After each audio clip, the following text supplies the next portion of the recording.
इस वक्त की सबसे बड़ी फिक्र ईरान से होने वाले वॉर रेडिएशन की है। रेडिएशन क्यों? क्योंकि यह पूरी दुनिया में फैल सकता है। ट्रंप तेहरान में सैन्य मदद भेजने वाले हैं।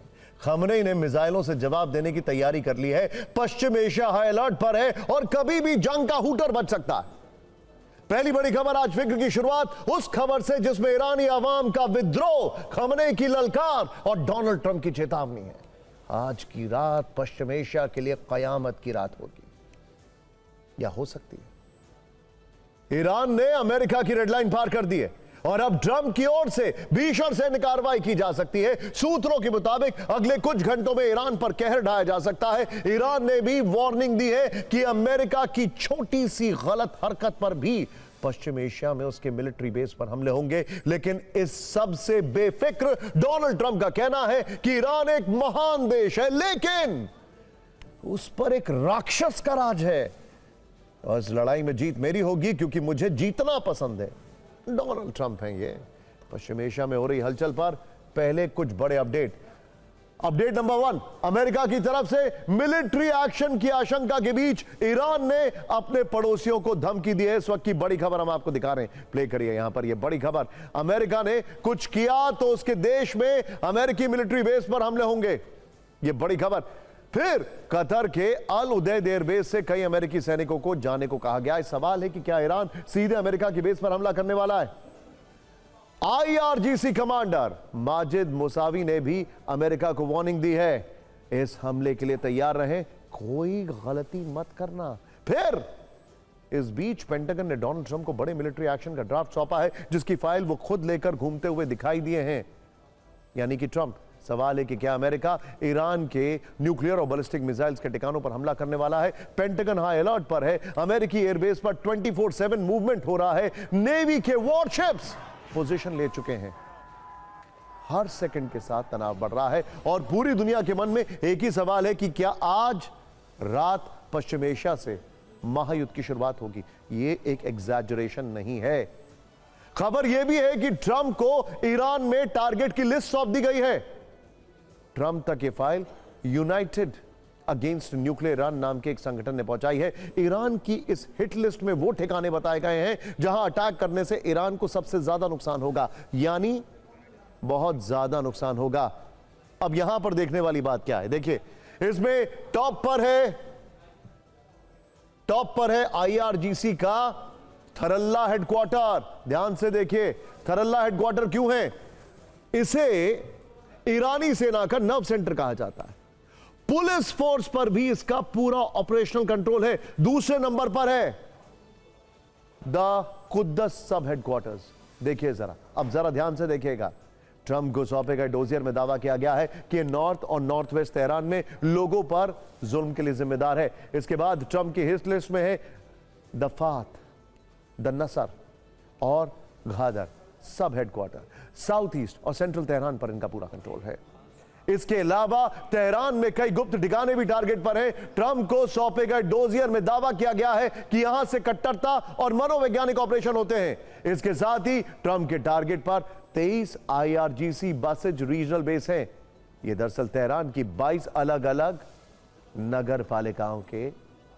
नगर पालिकाओं के ठिकाने हैं। यहां से IRGC के क्रूर मिलिशिया ऑपरेशंस होते हैं जिन पर हमला कर अमेरिका ईरान को बड़ा नुकसान पहुंचा सकता है। अगला टारगेट है आले मोहम्मद सिक्योरिटी ब्रिगेड। यह नॉर्थ ईस्ट तेहरान में है। दावा किया जाता है कि प्रदर्शनकारियों पर सबसे पहले इसी ब्रिगेड ने गोलियां चलाई थी।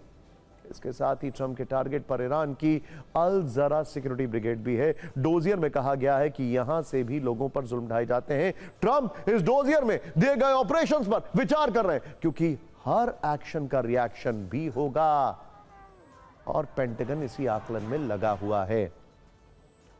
पिछले 2 हफ्ते से ईरान के 100 शहर जल रहे हैं, कई हजार लोग मारे गए, यह दावा किया जा रहा है। एक तरफ ईरानी सुप्रीम लीडर खमनेई की ललकार है तो दूसरी तरफ अमेरिकी राष्ट्रपति डोनाल्ड ट्रंप की खुली धमकी, क्योंकि 24 घंटे में डोनाल्ड ट्रंप ने ईरान को कई धमकियां दी। इससे लगने लगा है कि ईरान पर जल्द एक्शन होने वाला है। ईरान ने भी अमेरिका को चेतावनी देने में कोई कमी नहीं छोड़ी है। सवाल है कि क्या पहले ईरान अमेरिका के बेस पर हमला करेगा या फिर पहले अमेरिका इजराइल के साथ मिलकर ईरान पर बमबारी करेगा? क्योंकि अब धमकी वाली मिसाइल गिराने का वक्त जा चुका है। खamenei कह चुके हैं कि दंगा करने वालों को अंजाम भुगतना ही होगा, यानी उन्होंने ट्रंप की उस वार्निंग को हवा में उड़ा दिया है, जबकि ट्रंप धमकी दे रहे हैं कि ये तुम्हारी नाकामियों का नतीजा है, गोली चलवाई तो एक्शन होगा। ट्रंप की धमकियों का खamenei पर कोई असर नहीं हुआ है। खamenei ने कहा है कि हमें निपटना आता है, चौराहे पर फांसी देंगे। ट्रंप ने कहा एक भी फांसी हुई तो नतीजे बुरे और भयानक होंगे। ईरान की तरफ से कहा जा रहा है कि खून की नदियां बहा देंगे, लेकिन सरेंडर नहीं करेंगे। ट्रंप का गुस्सा 7वें आसमान पर है। वो तय कर चुके हैं कि अब इस लड़ाई का आखिरी राउंड आ गया। IRGC कमांडर्स ने वो अमेरिका को वार्निंग दी, कहा है कि हम हमले के लिए तैयार हैं। इस बीच पेंटागन ने डोनाल्ड ट्रंप को बड़े मिलिट्री एक्शन का ड्राफ्ट सौंपा है, जिससे हमले के विकल्प बताए गए हैं। जबकि ट्रंप कह रहे हैं कि ईरान एक महान देश है, लेकिन उस पर एक राक्षस का राज है। इस लड़ाई में जीत मेरी होगी, क्योंकि जीत ही मेरा एंड गेम है। इसको लेकर व्हाइट हाउस में 2 घंटे लंबी बैठक हुई है, जिसमें उपराष्ट्रपति JD वेंस, विदेश और रक्षा मंत्री समेत राष्ट्रीय सुरक्षा से जुड़े तमाम अधिकारी मौजूद थे, क्योंकि ट्रंप उस वक्त बाहर थे। ट्रंप इस मीटिंग में नहीं थे। जैसे ही वो मिशिगन से व्हाइट हाउस पहुंचे, ओवल ऑफिस से एक वीडियो आया, उनके हाथ में कुछ कागज थे, यानी कि रिपोर्ट सौंप दी गई। ट्रंप लगातार ईरान को हमले की धमकी दे रहे हैं। पिछली बार जिस तरह अमेरिकी बॉम्बर्स ने ईरान के न्यूक्लियर ठिकानों पर बम बरसाए थे, ट्रंप इस बार भी वैसा ही हमला करने की चेतावनी दे रहे हैं। लेकिन क्या अमेरिका के लिए इतना आसान होगा? क्योंकि ईरान पर हमले का असर पूरे पश्चिम एशिया पर होगा। कई देशों में अमेरिका के मिलिट्री बेस हैं। इसके अलावा इजराइल भी हमले की जद में आ सकता है। फिक्र की इस रिपोर्ट में देखिए, ईरान पर अमेरिकी एक्शन में क्या अड़चनें आ सकती हैं।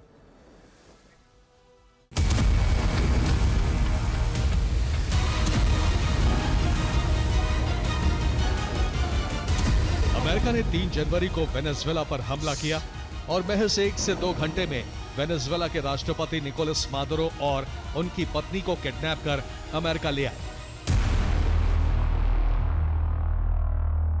लेकिन क्या वो इस तरह की हरकत ईरान में कर सकते हैं? अगर ट्रंप सोच रहे हैं कि वो वेनेजुएला की तरह ही ईरान को झुका लेंगे, तो ये इतना आसान नहीं है।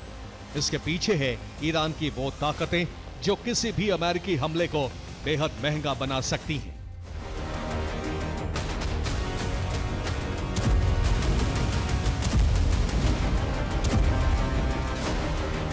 ईरान में सत्ता सिर्फ सरकार के हाथ में नहीं है, बल्कि एक बेहद संगठित और शक्तिशाली सैन्य ढांचे के पास है। नाम है IRGC, Islamic revolutionary guard core.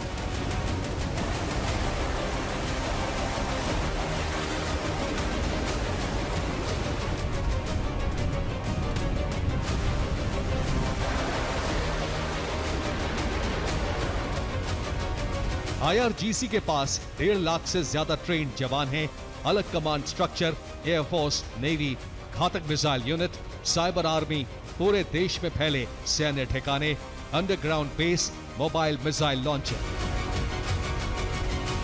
इसके अलावा ईरान के पास हॉर्मुज स्ट्रेट भी है, जहां से दुनिया का 20% तेल गुजरता है। अगर अमेरिका हमला करता है तो ईरान चुप नहीं बैठेगा।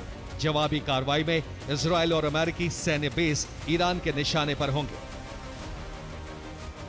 सीधी जंग की स्थिति में ईरान के अंदर विरोध प्रदर्शनों का जारी रखना मुश्किल होगा और अमेरिका नहीं चाहेगा कि वो लंबी और महंगी जंग में फंस जाए। ईरान पर हमला करना अमेरिका के लिए आसान नहीं है। ईरान पश्चिम एशिया में अमेरिका को बहुत नुकसान पहुंचा सकता है। अमेरिका के 8 परमानेंट मिलिट्री बेस पर हमला कर सकता है। अमेरिका के सहयोगी इजराइल पर डायरेक्ट अटैक हो सकता है। ईरान में ग्राउंड फोर्स भेजना वॉशिंगटन के लिए सुसाइड मिशन जैसा होगा।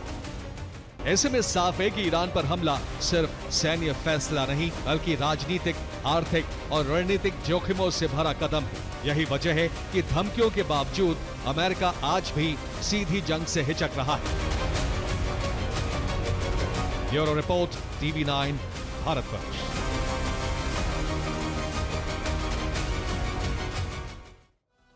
वैसे आपकी जानकारी के लिए, ईरान में जो इलॉन मस्क की सैटेलाइट की चीजें पकड़ी गई हैं, स्टारलिंक की, उसके पीछे पाकिस्तान का हाथ बताया जा रहा है।